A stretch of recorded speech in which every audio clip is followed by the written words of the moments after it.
नमस्कार मित्रों, आप सभी का स्टडी पावर चैनल में स्वागत है। उम्मीद करता हूं कि आप सभी मस्त होंगे और आपकी पढ़ाई अच्छी चल रही होगी। इस दौर में भी बहुत सारे वैकेंसी आने वाले हैं, उस समय इस उम्मीद के साथ कि आपकी तैयारी अच्छी हो। तो इस चीज को ध्यान में रखते हुए आज हम आपके हिस्ट्री का एक महत्वपूर्ण चैप्टर जो है असहयोग आंदोलन के बारे में आज हम चर्चा करेंगे। यह चैप्टर हमेशा आप लोगों के बीच थोड़ा सा लगता है कि चीजें कहाँ से पढ़ी जाए, कैसे पढ़ी जाए और कैसे इसको समझा जाए।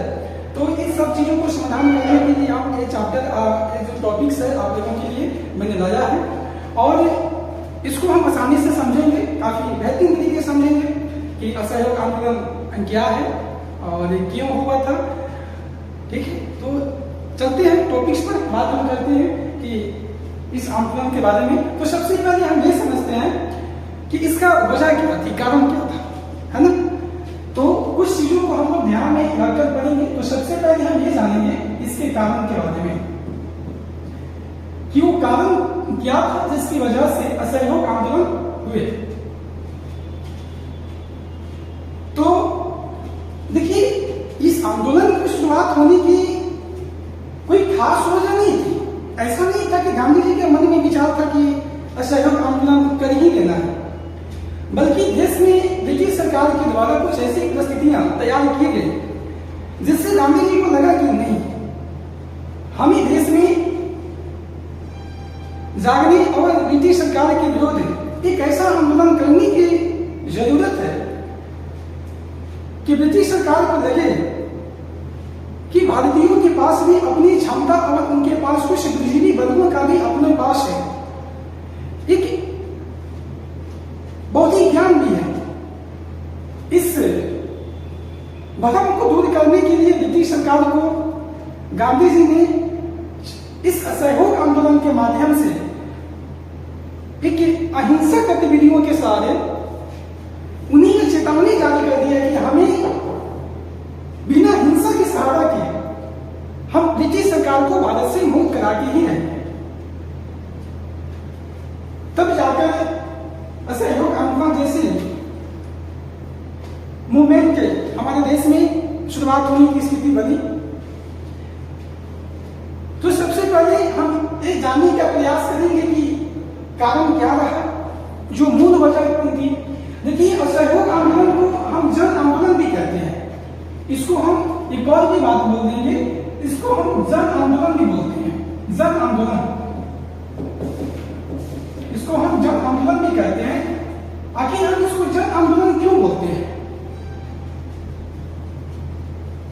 ब्रिटिश सरकार के विरोध इसके पहले भी कई क्रांतियां हुई, कई विद्रोह भी हुई, आंदोलन भी हुई, लेकिन वे सारे जन आंदोलन के रूप में क्यों नहीं हो पाए? आखिर असहयोग आंदोलन ही जन आंदोलन के रूप में क्यों बदला गया? इसका खास वजह यह था कि जब गांधी जी असहयोग आंदोलन का नेतृत्व करने लगे तो उन्हें पूरा पता था कि जो ब्रिटिश सरकार की जो शोषणकारी एवं आर्थिक जो नीतियां हैं, जिसकी असलियत आम लोगों तक पहुंचाई जानी चाहिए थी। अगर हम सही अर्थों में कहें, जो राष्ट्रवादी सोच, जो राष्ट्रवादी जो विचारधारा है, वे आम लोगों तक पहुंचना और किसी भी आंदोलन को मजबूत करना और एक बहुत बड़ा जन समूह तैयार करना, इस बात से वे पूरे वाकिफ थे। इसके पहले चंपारण सत्याग्रह भी कर चुके थे 1917 में। इस सत्याग्रह से ब्रिटिश सरकार गांधी जी के सारी गतिविधियों से वाकिफ थी और फिर वही गांधी जी बिना हिंसा किए अहिंसक मार्ग पर चलकर असहयोग आंदोलन कर रहे हैं। और ऐसा आंदोलन जो पूरी जमीनी आंदोलन तक गए। मैं जमीनी इसलिए कह रहा हूं क्योंकि इसमें कहा ना कि ग्रामीण क्षेत्रों तक के अपनी कब्जा बना के रखा। इसके पीछे विजन था, एक गांधी जी की जो विचारधारा थी, आम लोगों की जो सोच से उनकी जो विचार तालमेल रखती थी। यही तो कारण रहा कि वे अपनी बातों को मजदूरों किसानों, श्रमिकों, जो महिलाएं थी, जो बच्चे बुजुर्ग थे, उन सब तक पहुंचाने की कोशिश किया और उन सबका समर्थन भी मिला। इसीलिए तो इसे हम जन आंदोलन बोलते हैं। तो आप समझ गए कि ये जन आंदोलन क्यों रहा। अब हम समझते हैं कि इसके कारण क्या थे। अगर हम कारण के बारे में देखें तो सबसे पहले हमें यह दिखना चाहिए कि खिलाफत आंदोलन, अपनी खिलाफत आंदोलन के बारे में जानते होंगे। खिलाफत आंदोलन क्या था?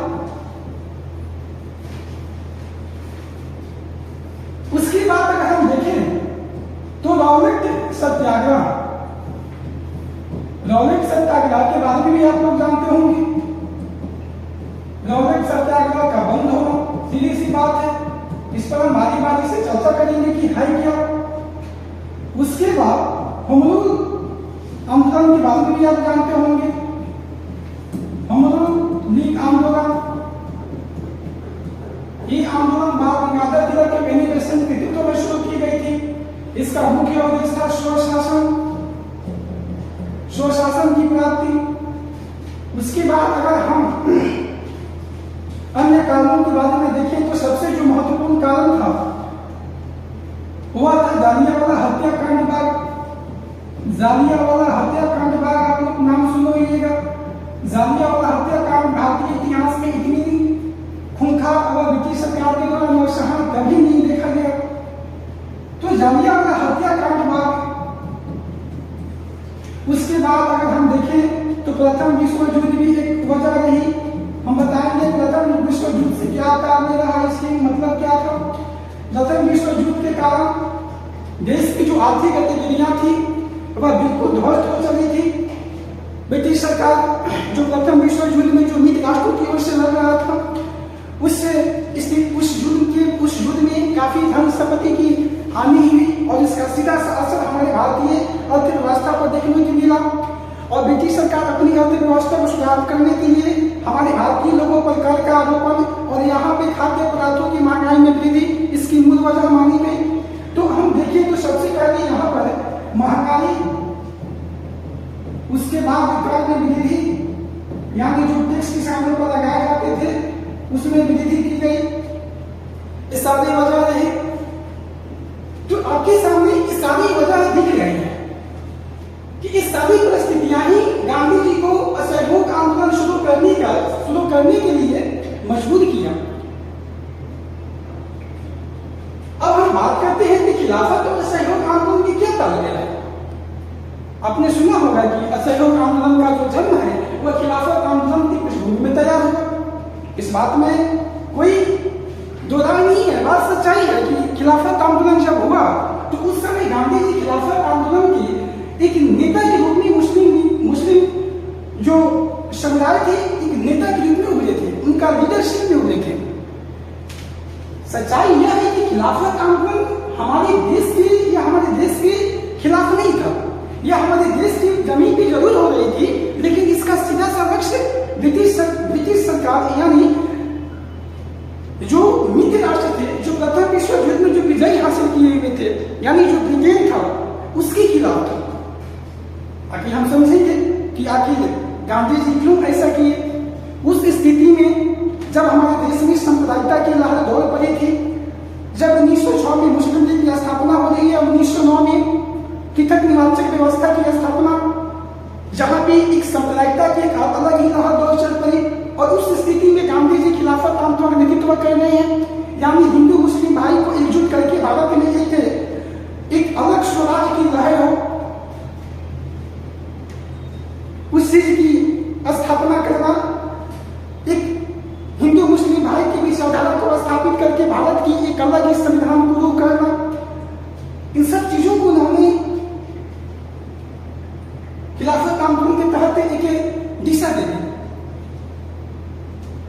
गांधी जी भी चाहते थे कि मुस्लिम हमारे भाई हैं और बिना इनके समर्थन के और बिना इनके सपोर्ट के हम ब्रिटिश सरकार से लड़ने में कहीं ना कहीं नाकामयाब हो रहे हैं। ब्रिटिश सरकार तो चाहती थी कि मुस्लिम जो समुदाय है ये कभी भी हिंदुओं के साथ समर्थन में ना आकर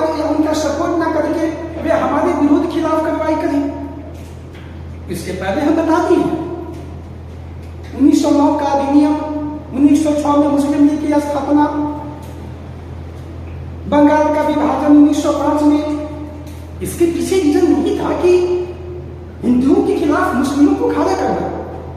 अंग्रेजों को पता था 1857 की क्रांति जिस प्रकार से हुई थी, हिंदू मुस्लिम की जो एकता की जो पुरजोर जो लहर देखी गई, इसी वाकिफ थे। और उसी के बाद बाटो और राजकोट की नीति अपनाकर ब्रिटिश सरकार वो फिर से अपनी सरकार को भारत में बनाए रखने की पूरी साजिश। गांधी जी ब्रिटिश सरकार की सारी नीतियों से वाकिफ होकर उन्होंने जो सच्चाइयां थी उसको लाने की कोशिश किया इस आंदोलन के माध्यम से। इसलिए असहयोग आंदोलन जो है, इसीलिए खिलाफत आंदोलन जो है, जो ब्रिटेन के द्वारा शिविर की संधि के तहत तुर्की में खलीफा पद को समाप्त करने की जो कवायद चली और उसके विरोध में जो खलीफा का पद जो मुस्लिम समुदायों के लिए धार्मिक रूप से एक कह सकते हैं कि एक सम्मान का पद माना जाता था, और ब्रिटेन के द्वारा शिविर संधि के तहत उस पद को समाप्त करना, ये तो पूरी दुनिया के मुस्लिम लोगों के अंदर ब्रिटेन के खिलाफ रोष की भावना को जगा दिया। गांधी जी को लगा कि यही तो मौका है, यही मौका है मुस्लिमों का समर्थन पाना और हिंदू मुस्लिम को एकजुट करना। और जो मुस्लिम जो समुदाय के जो लोग थे, चाहे वह मोहम्मद अली या शौकत अली हो, ये दोनों अली भाई बंधुओं ने खिलाफत आंदोलन का नेतृत्व करते हुए गांधी जी के समर्थन में खिलाफत आंदोलन को आगे बढ़ाया। और इसमें दो राय नहीं है कि उस मुस्लिम समुदाय के लोगों ने गांधी जी को कहा कि आप ब्रिटिश सरकार के विरुद्ध असहयोग आंदोलन करिए। तब जाकर गांधी जी असहयोग आंदोलन की नींव रखी। हम जानेंगे बारीकी से, पहले हम कारण इसके बारे में देख लिए, अब हम जानते हैं इसके उद्देश्यों के बारे में, है ना। देखिए 1 जुलाई 1920 को अगर हम कहें 1 जुलाई 1920 को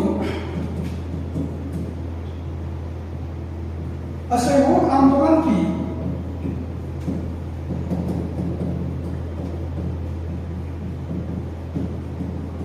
यानी कहने का मतलब है कि 1 जुलाई 1920 को असहयोग आंदोलन की चर्चा होती है, यानी गांधी जी उसको प्रकाश में लाते हैं।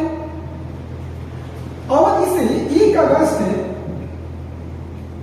1920 को गांधी जी असहयोग आंदोलन को स्थापित करते हैं। असहयोग आंदोलन की स्थापना होती है, गठन भी बोल सकते हैं।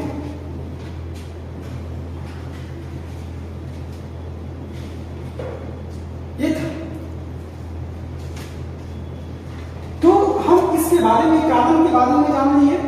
अब हम जानेंगे इसके उद्देश्यों के बारे में, आखिर इसके उद्देश्य क्या क्या रहा, है ना। इसका उद्देश्य क्या था, इसका मकसद क्या था।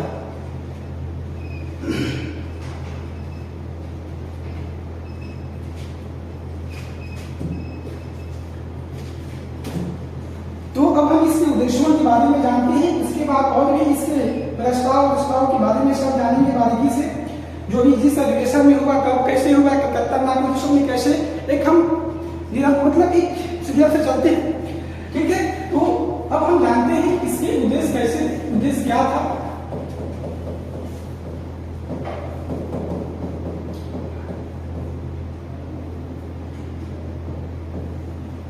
और इसके उद्देश्यों के बारे में जानते हैं।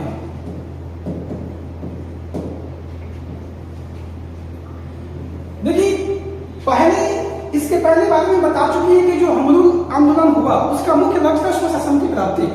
लेकिन जब गांधी जी असहयोग आंदोलन शुरू किए तो उसको बदल दिए। अब उनका लक्ष्य क्या हो गया था, अब वे चाहते थे कि नहीं, स्वशासन की प्राप्ति नहीं होना चाहिए, अब हम चाहते हैं कि स्वराज की प्राप्ति। उद्देश्य क्या था इसका, स्वराज की प्राप्ति। गांधी जी का उद्देश्य था स्वराज की प्राप्ति हो, यानी स्वराज की प्राप्ति की लक्ष्य किया गया कि हम स्वराज घोषित करेंगे, स्वशासन को त्याग दिया गया। यहाँ पर लिख सकते हैं स्वशासन, स्वशासन की त्याग और स्वराज की प्राप्ति, ये हमारा उद्देश्य है। दूसरी बात यह थी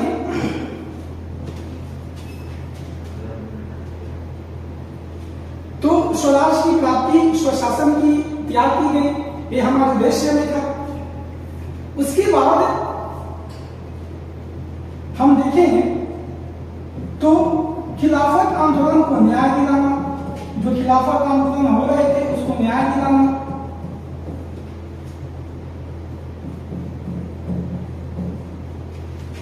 ये भी था उसमें। तो आपने देखा उद्देश्यों के बारे में हम जानकारी हासिल कर रहे थे। तो स्वराज की प्राप्ति और यहाँ पे सुशासन भी तैयार होता है, क्योंकि गांधी जी चाहते थे कि नहीं अब हम स्वराज के लिए लड़ेंगे। स्वशासन कोई ज्यादा बात में दम नहीं था, इसीलिए अपना राज हो, इसके लिए अपनी राज के तहत लोगों तक मैसेज जाएगा, संदेश जाएगा। तो एक सकारात्मक जो है संदेश के तौर पे लोगों को एक जन समूह के वर्ग में तैयार करके और एक जन आंदोलन रूप में बनाया गया। इसीलिए भी स्वराज जैसे स्लोगन को तैयार किया कि नहीं स्वराज को प्राप्ति किया जाए। ठीक है, उसके बाद तो खिलाफत आंदोलन में जो हो रहे थे उसकी न्याय दिलाना था। उसके बाद हम देखें तो जलियांवाला हत्याकांड के न्याय दिलाना, जलियांवाला बाग हत्याकांड की न्याय दिलाना, ये था। आप इसके बारे में जानते हैं, जलियांवाला हत्याकांड बाग जो न्याय ये कैसे हुआ था। जनरल डायर में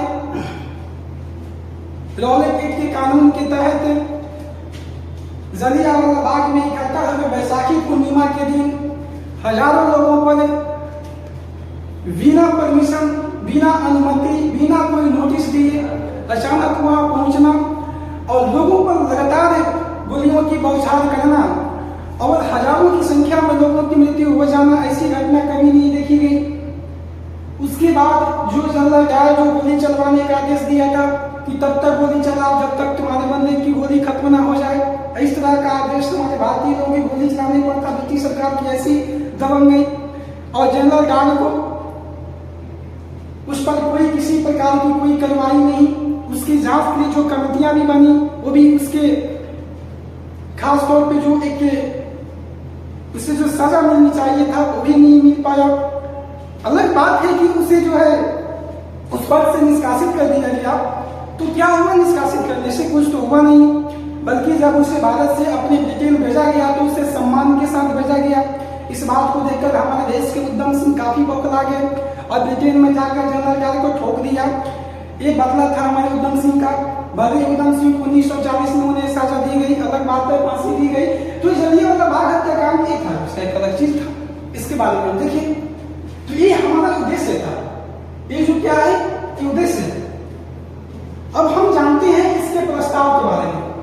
ठीक है, इसके प्रस्ताव के बारे में हम जानते हैं। तो हम देखते हैं कि प्रस्ताव के बारे में कैसे असहयोग आंदोलन जो है वो उसको पूरी तरीके से लागू किया गया, कैसे वह प्रस्ताव में आया। तो सबसे पहले सितंबर 1920 में अगर हम देखेंगे तो सितंबर 1920 में कलकत्ता अधिवेशन होता है। कलकत्ता वार्षिक अधिवेशन होता है और इस वार्षिक अधिवेशन के तहत और इस समय की जो अध्यक्ष थे इसको भी हम देख लें। इस समय के अध्यक्ष लाला लाजपत राय थे। ये बात हमेशा याद करके रखते हैं, लाला लाजपत राय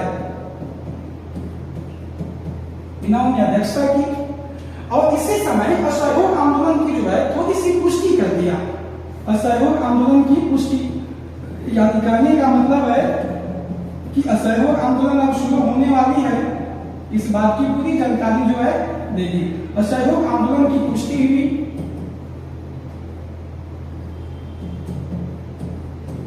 जब देश में अहिंसक आधार पर गांधी जी के नेतृत्व में असहयोग आंदोलन की बात चली तो जो हमारे देश में जो क्रांतिकारी दल के जो नेता थे, जैसे हम बात करें बाल गंगाधर तिलक, उसके बाद अरविंद घोष वगैरह, रविन्द्रनाथ टैगोर और भी बिपिन चंद्र पाल, एनी बेसेंट जैसे नेताओं ने गांधी जी के अहिंसक आंदोलन को लेकर थोड़ा सा कटाक्ष किया। उन्होंने कहा कि नहीं, यह हमारे देश और यह हमारे देश में जो ब्रिटिश सरकार के द्वारा जो तत्कालीन जो परिस्थितियां तैयार की गई है, हम अहिंसक आंदोलन के माध्यम से हम ब्रिटिश सरकार को यहाँ से नहीं हटा सकते और न ही स्वराज की प्राप्ति कर सकते हैं। जो ब्रिटिश सरकार जलियांवाला बाग जैसे हत्याकांड कर सकती है, रौलट एक्ट जैसे कानून लागू कर सकता है, हम उससे उम्मीद करेंगे कि हम अहिंसक आंदोलन करके अपने देश में ये कभी नहीं हो सकता है। इसीलिए इस प्रकार के आंदोलन से लोग नाराज थे, विरोध भी कर रहे थे इसका। तो ऐसा हुआ, तो इस समय यह पुष्टि हुई। उसके बाद दिसंबर 1920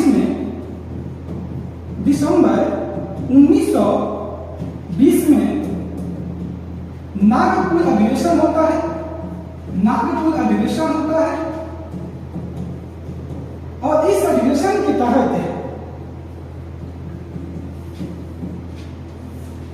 दिसंबर 1920 में जो नागपुर अधिवेशन होता है, इस अधिवेशन में असहयोग आंदोलन को पूरी तरीके से चालू करने की प्रस्तावित कर दिया गया कि अब आप शुरू करिए। इस अधिवेशन के तहत 1920 में नागपुर में जो वार्षिक अधिवेशन हुआ, उस अधिवेशन के तहत जो है असहयोग आंदोलन को परमिट कर दिया गया, आदेश कर दिया गया, है ना। तो हम लिख सकते हैं असहयोग आंदोलन को, असहयोग आंदोलन की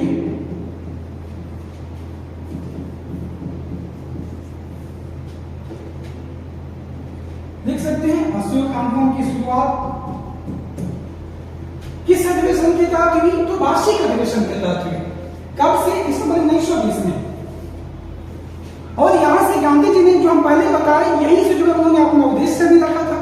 जो उद्देश्य था स्वराज की प्राप्ति का, जो उद्देश्य था रचनात्मक कार्य करने का, इसके बारे में हुआ था। तो अब हम इसके पहले, अब हम ये जानेंगे कि उनके इसके, और दूसरी बात यह भी समझ ले कि इसके विरोध में कौन कौन से लीडर थे, इसको हम देख लेते हैं। क्योंकि जब आंदोलन हुआ, आंदोलन जब शुरू होने की बात चली, तो इसका विरोध भी किया जा रहा था। उसमें किया था बाल गंगाधर तिलक,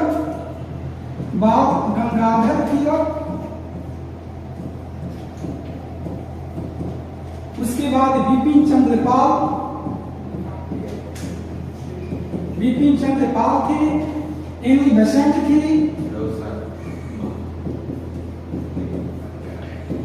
इस जैसे नेताओं ने इसका विरोध किया, है ना। तो एक विरोध में थे। कभी कभी आपके एग्जाम में पूछ भी सकता है कि ये लोग विरोध इसका किए। समर्थन भी कौन थे? तो गांधी जी थे, लाजपत राय थे, गोपाल कृष्ण गोखले थे, जैसे नेताओं ने इसके समर्थन किए। तो आज हम इसके प्रस्ताव के बारे में जान लिए। फिर हम इसके बारे में जानते हैं कि असहयोग आंदोलन की क्या जो क्रियात्मक जो कार्य रहा, जो उसके जो प्रारूप रहेगी, उसके बारे में हम समझते हैं। तो आज हम यहीं तक जाने देते हैं। फिर आपको अगले वीडियो में इसके और सारी जो बातें हैं, पूरी अभी तो बहुत चीजें बाकी हैं, उसके बाद फिर हम नेक्स्ट वीडियो में देखेंगे। Thank you.